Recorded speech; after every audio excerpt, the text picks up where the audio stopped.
नमस्कार, आप देख रहे हैं न्यूज नेशन में हूं पिनास त्यागी। हमारे खास कार्यक्रम रहस्य में आपका स्वागत है।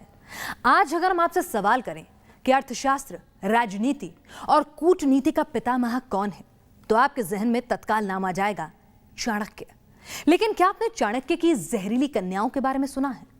आज हम इसी राज की पड़ताल करेंगे न्यूज नेशन पर। इस गुफा में चाणक्य ने अपना वक्त गुजारा, यहाँ पर मंदिर का निर्माण कराया, यहाँ पर वो पूजा पाठ भी करते थे और साथ ही एक लंबा वक्त भी यहाँ गुजारते थे। यानी साम्राज्य के काम से, राजा के काम से जैसे ही चाणक्य को फुर्सत मिलती थी, चाणक्य यहाँ पर आते थे। अर्थशास्त्र हो, राजनीति शास्त्र हो, तर्कशास्त्र हो, किसी भी विषय पर लिखना हो, सोचना हो, ये वो जगह है जिसे अब धर्मशाला घाट कहते हैं। पटना साहिब में ये जगह है जहाँ पर चाणक्य ने अपने जीवन का महत्वपूर्ण वक्त गुजारा है। चाणक्य तक्षशिला के ही निवासी थे और वहाँ उन्होंने चंद्रगुप्त मौर्य को देखा, उसकी जो प्रतिभा थी उसको पहचाना और फिर एक तरह से उसको उन्होंने प्रशिक्षित किया और फिर उन्हीं के प्रशिक्षण से प्रेरित होकर चंद्रगुप्त ने यूनानियों के साथ संघर्ष किया। इसके पहले वो मगध आया, नंद वंश को उसने ख़त्म किया, पाटलिपुत्र पर अधिकार किया और स्वतः चाणक्य भी चंद्रगुप्त के साथ पाटलिपुत्र में आए और रहे। दरअसल ये वो जगह है जहां पर चाणक्य रहा करते थे।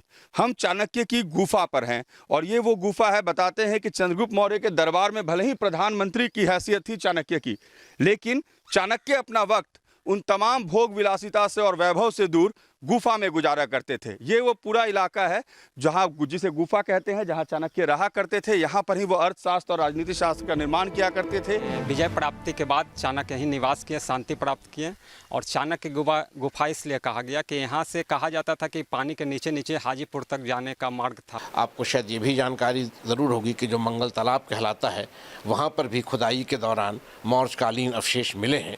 इसलिए कोई आश्चर्य की बात नहीं है कि उस गुफा में जो चाणक्य के नाम के साथ जोड़ी जाती है, चाणक्य का निवास रहा हो। चाणक्य की हैसियत का अंदाजा आप इसी बात से लगा सकते हैं कि इतिहास ने बड़े से बड़े शूरवीरों को भुला दिया, लेकिन चाणक्य का नाम 2000 साल बाद भी आज भी पूरे अदब से लिया जाता है। तो इसके पीछे कूटनीति के पितामह की जहर चाल भी छिपी हुई है। चाणक्य, विष्णुगुप्त, कौटिल्य जो कह लें, मगर महान अर्थशास्त्री और महान राजनीति शास्त्र का अगर कोई गर्भगृह रहा जहां पर उन्होंने सबसे लंबा वक्त गुजारा, तो ये वो गुफा है। हमारे साथ यहाँ पर यहाँ के जानकार समाजशास्त्री मौजूद हैं जो कि हमें ये बताएंगे कि चाणक्य के बारे में उन्होंने क्या सुना, क्या जाना और यहाँ चाणक्य का जुड़ाव कैसा रहा। सर, चाणक्य के बारे में कहा जाता है कि चाणक्य यहीं पर अपना वक्त गुजारा करते थे। जैसे पूर्वज और बुजुर्ग लोग कहते हैं कि यहाँ पर चाणक्य शांति के लिए आते थे और यहाँ शांत जगह था, गंगा का किनारा था, एक गुफा हुआ करती थी। इस गुफा में आके वो और अपना शांति से बैठते थे और जो भी लेखनी कार्य होता था, अर्थशास्त्र वगैरह जो भी है, यहीं लिखते थे। ये मूर्ति है, शिखा बंधी हुई मूर्ति है चाणक्य की। चाणक्य की ये एक मूर्ति है जो कि जो स्थापित थी, यहाँ स्थापित थी। ये चाणक्य की प्रतिमा है। चाणक्य कहा भी जाता है कि चाणक्य का जो पूरा काया था वो चाणक्य देखने में बहुत खूबसूरत नहीं थे। उनका रंग सांवला था और नाटे कद के थे और बहुत कोई विशाल उनका जो अगर कहें स्वरूप तो वैसा नहीं था। परसोना जो है बहुत लार्ज नहीं था, लेकिन चूंकि बहुत विद्वान थे चाणक्य, तक्षशिला में उन्होंने पढ़ाई की थी और ये वो गुफा है, ये वो जगह है जहाँ चाणक्य ने अपनी विद्वता का परिचय मौर्य साम्राज्य के विस्तार करके दिया। चंद्रगुप्त ने जिस तरह यूनानियों से संघर्ष किया और पहली बार भारत के इतिहास में एक ऐसा साम्राज्य बना जो न सिर्फ भारत के बड़े भूभाग पर फैला था, बल्कि हिंदुकुश पर्वतमाला से आगे काबुल और गांधार, जो अब जो कंधार का क्षेत्र है, वहां तक फैला हुआ था। मानव सभ्यता का इतिहास ही साजिश और हिंसा से भरा पड़ा है और कुछ ऐसी ही इतिहास रहा है मौर्य साम्राज्य का।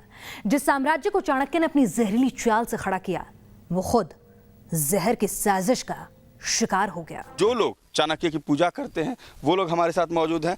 हमारे पूर्वज लोग बताया कि यहाँ चाणक्य इसी रास्ते से गुजर रहे थे और यहाँ पर गुजर गए हैं तो यहाँ पर समाधि बन गई है। आप लोग भी आते हैं यहाँ पूजा में? जी सर।